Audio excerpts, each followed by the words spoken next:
Hi everybody, it's Auntie Chrissy. So I know a lot of people have been asking how to start a hexagon cardigan.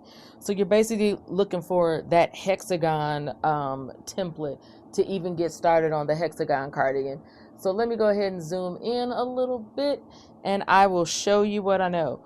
So we're going to start out with the magic circle again. If you're not familiar with how to make a magic circle, or at least the way I teach it, you can find it out in the description below. I will link to my version of the magic circle tutorial. Okay, so I've gone ahead and started up my magic circle, and then I will go ahead and chain 3 to get my magic circle started. Once I have that chain 3, then I'm going to go ahead and do 2 more double crochets into the circle space. Okay, and then I'm going to chain 2 and then do 3 more double crochets into the circle space. This chain 3, the first one here, acts as your first double crochet, so you've technically got 3 double crochets here, and then I've chained 2, and then I'm going to do another 3 double crochets into the circle space. While I'm doing that, FYI, the hexagon begins just like the granny square begins. The only difference is that instead of 4 clusters of 3 double crochet, we'll be doing 6 clusters of 3 double crochet. That's the only difference. So then we're going to chain 2, and now we're going to do our third set of 3 double crochets into the magic circle. That's 2, and this is 3. Okay, that's our third set, and then we're going to chain 2 again, and now we're going to do our fourth set of 3 double crochets into the magic circle. Oops. This is 2, and this is 3. And then we're going to chain 2 again. So now is where I would usually join and close if I were doing a granny square. But since we're doing a hexagon, we're going to do 3 more double crochets into the magic circle.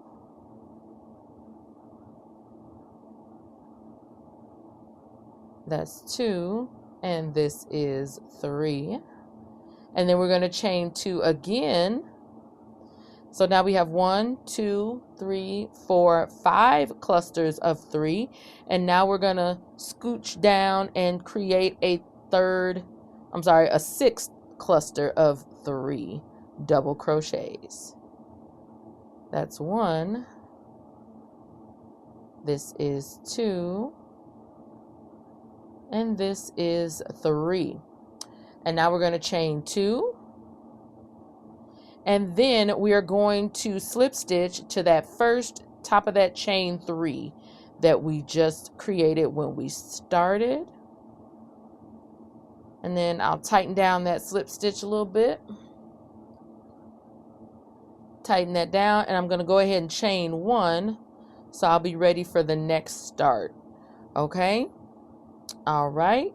So now it kind of looks like a circle, but that's because we need to catch up this tail, and we're going to go ahead and pull on that tail. So let me send my tail backwards so it's not in the front of my work.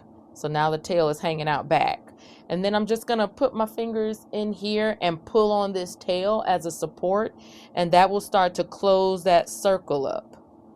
You see, as we continue to pull, now that space has closed a little bit more, but now you kind of start to see the hexagon taking form. Okay, 1 corner, 2 corner, 3 corner, 4 corner, 5 corner, 6 corner. Okay, so what's going to make your hexagon really start to take form is the next round. So in the next round, first things first, for me, I'm going to go ahead and do a quick slip stitch into the next stitch because I like to start on my corners when I'm doing these hexagon rounds. That's just me. I frayed a little bit, but that's okay. So now at my corner here, I'm going to go ahead and do 3 more double crochets into this corner space. 1, 2, 3, and then I'm going to chain 2, because when you're doing a hexagon, on that second round, every corner you hit, you're going to treat it like it's a corner space. So you're going to be doing 3 double crochet, chain 2, 3 double crochet in each corner joint that you come upon. Okay, so we just chained 2, and now we're going to do 3 more double crochets into this same corner space.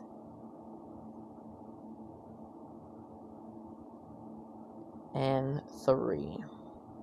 Okay, so that's a corner. Now we're going to come down to this corner here, and we're going to do the same thing. 3 double crochet, chain 2, 3 double crochet.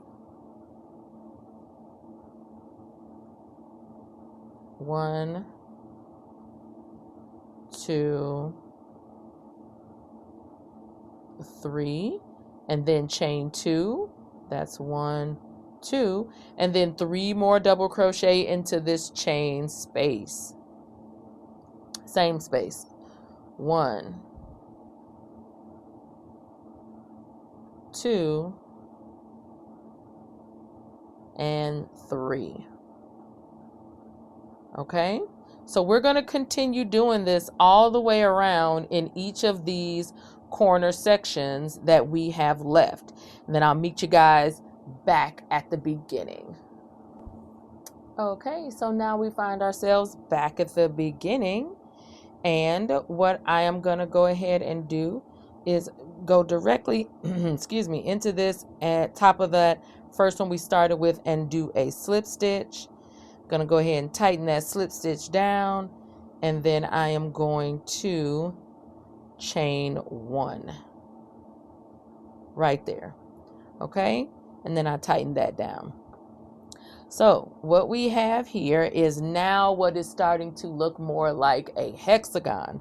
So we have a corner point 1, 2, 3, 4, 5, and 6. So if we lay it flat, we're really starting to see that hexagon show up. And you can always manipulate your yarn and get it to, really be that hexagon shape that you're looking for.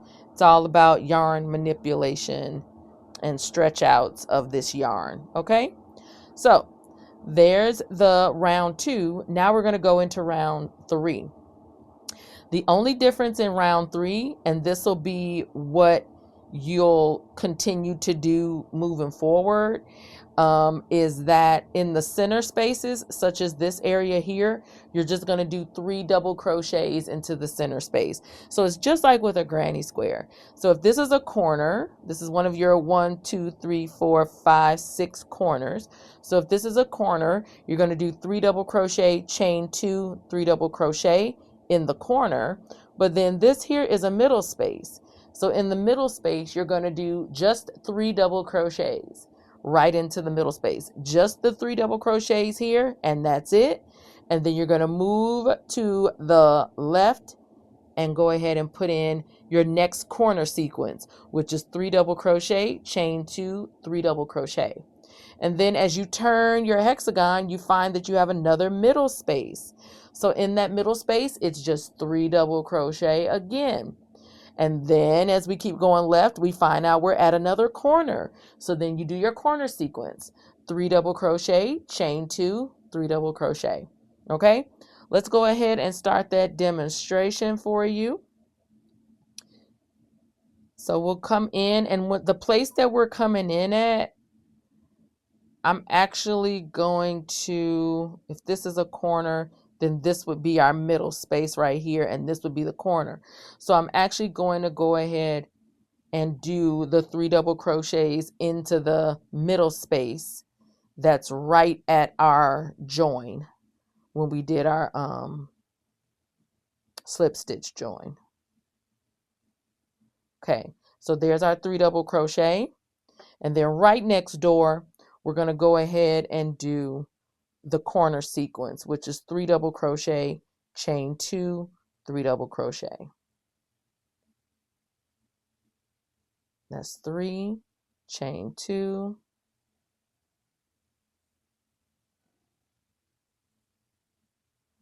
and then 3 more double crochet into this same corner space.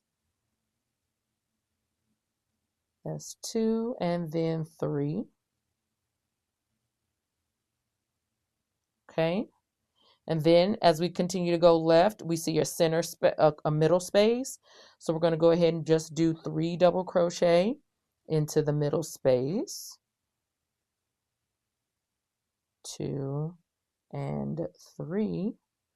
And then as we keep going left, we see we've arrived at another corner space. So we're going to do our corner sequence again. 3 double crochet, chain 2, 3 double crochet.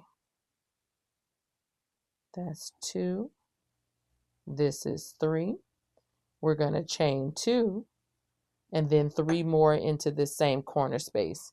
You guys saw me just scooch some of those double crochets over so that I have that extra room that I need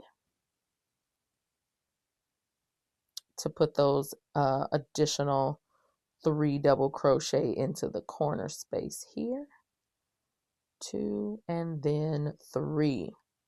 Okay, and as we move left, we see that we got another middle space. So 3 double crochets are going to go in there. So I'll let you pick that up, and then I'll see you right back here once we make it back around. Okay? Okay, so we've made it back round, and now we're going to go ahead and slip stitch into our start of that original section, and then chain 1 to get ready for the next section. And I actually had to try to initiate a join there because I ran out of yarn.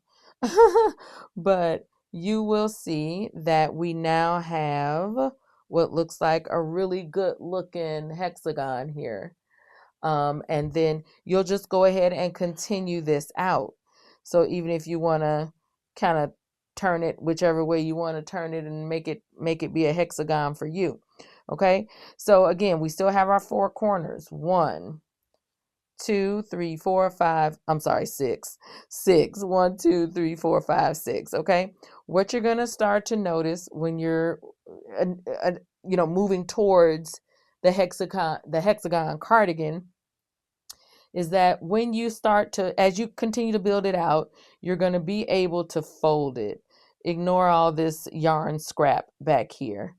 You're going to be able to fold it. And when you fold it over, you'll start to notice a L shape starting to happen. Okay, that is the beginnings of the sleeve and the side of your cardigan. So as you continue to build it out, you'll get, even bigger with this L shape that just happens by itself as you continue building out the hexagon cardigan. Okay, so that should get you started. All right, happy hexagoning. Bye.